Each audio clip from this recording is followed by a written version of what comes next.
ఏలూరు జిల్లా కొయ్యలగూడెం మండలంలో ప్రతిపాదిత నేవీ ఆయుధ కర్మాగార డిపో ఏర్పాటుకు వ్యతిరేకంగా రైతులు స్థానికులు సమరశంఖం పూరించారు.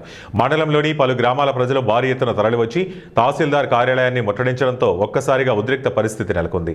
అచ్యుతాపురం, రేగులగుంట, బోడిగూడెం, మంగపేట, సంజీవపురం గ్రామాలకు చెందిన సుమారు 500 మంది రైతు సంఘాల నాయకులు ఈ నిరసనలో పాల్గొన్నారు. కొయ్యలగూడెం జాతీయ రహదారిపై రైతులు రాస్తారోకో నిర్వహించారు. దీంతో వాహనాల రాకపోకలకు అంతరాయం ఏర్పడింది. మండలంలో కేవలం 10% మంది మాత్రమే ఈ డిపోను స్వాగతిస్తున్నారని, మిగిలిన 90% మంది తీవ్రంగా వ్యతిరేకిస్తున్నారని నాయకులు స్పష్టం చేశారు. 2013 భూసేకరణ చట్టం ప్రకారం గ్రామ సభలు నిర్వహించి ప్రజల ఆమోదం తీసుకోవాలని, బలవంతపు భూసేకరణ ఆపాలని డిమాండ్ చేశారు. చాలా ఆవేదనతో, చాలా బాధతో వాళ్ళకి రావడం జరిగింది.